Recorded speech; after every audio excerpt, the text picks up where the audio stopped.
March 18th, 2020. Battling coronavirus, COVID-19, at Big Cat Rescue. This was text from the front page of our website and expresses my concerns right now as the global number of cases reaches 214,894, with roughly a 5% death rate. The stock market is bouncing wildly, but keeps settling back to pre-2016 levels.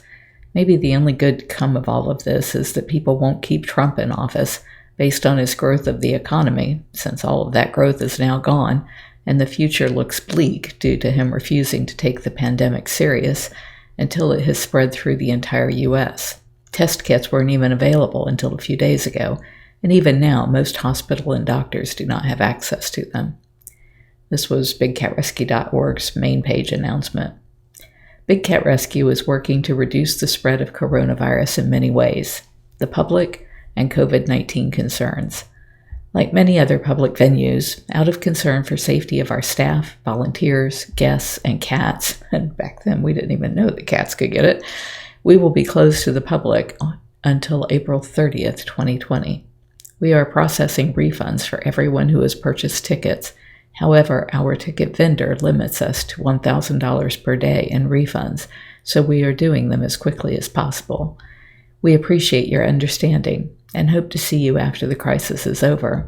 If you want us to email you when we make tickets available, please fill out this form. And then there was a link called Notify Me.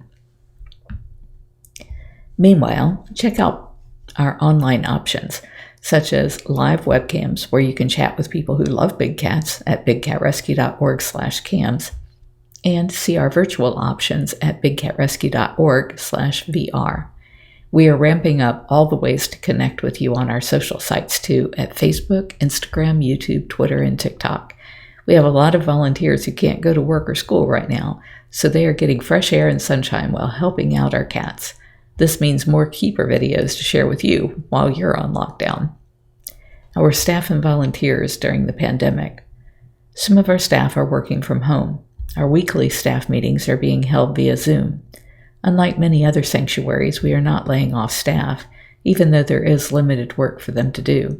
The staff and volunteers, who are at high risk for infection, are helping out with our online presence during this crisis as a way to stay sane and help our supporters remain connected, despite many being in mandatory self-quarantine. We advance stipends to our interns so they can stock up on food to carry them through the likely increase in coronavirus cases, but already the grocery store shelves are barren. Our cats during coronavirus. We have placed orders to fill our freezers, which can hold about 20,000 pounds of food, in case production plants or transportation companies shut down.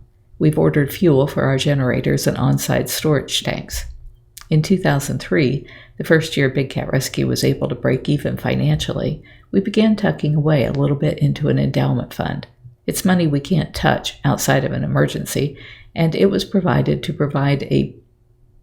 purpose was to provide a pension fund for all of our exotic cats.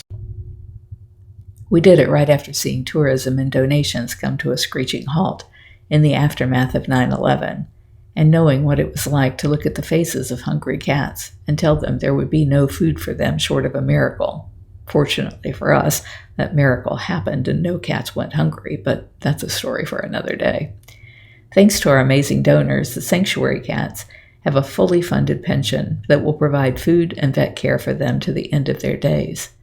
We would have to shut everything down, end all of our work to save wild cats from abuse and extinction, and let all of our staff go, but there is money in the Community Foundation Endowment Fund to be sure the cats don't starve.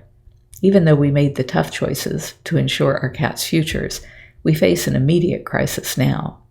In order to keep doing the important work we do without depleting our savings, we count on your donations more than ever. Just the tour revenue we are losing right now is running about $160,000 a month, and that doesn't count all of the gift shop revenue and the added cost of keeping our staff employed and our volunteers housed and fed. The Big Cat Public Safety Act and the coronavirus scare. Even though Congress is not congregating or thinking about anything outside of the current epidemic, we still need you to make the call of the wild, asking them to co-sponsor the Big Cat Public Safety Act. We have more momentum toward ending the abusive cub petting industry and phasing out private ownership of big cats than ever before. We just cannot stop now. If your senator and House members know that you care about this issue, even under the looming threat of global disease and financial ruin, they will see how important it is to pass the bill before the last tigers go extinct from the inaction of previous Congresses. It may actually help to point out that COVID-19 is a zoonotic disease from close contact with wild animals, and our bill prevents wildcat cub handling. Future note, I wrote this yesterday, which was March 24th, 2023. 3 years later, the total cases were 103,957,053, and the total number of deaths in the United States due to COVID-19 had reached 1,123,613. And globally, that number is 6,879,677 people who have lost their lives to COVID-19. Probably everyone hearing my voice today has lost several people that they knew and loved.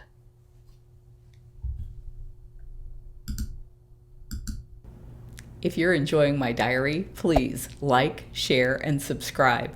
You can find other ways to connect to me over at bigcatrescue.org/Carole.Baskin.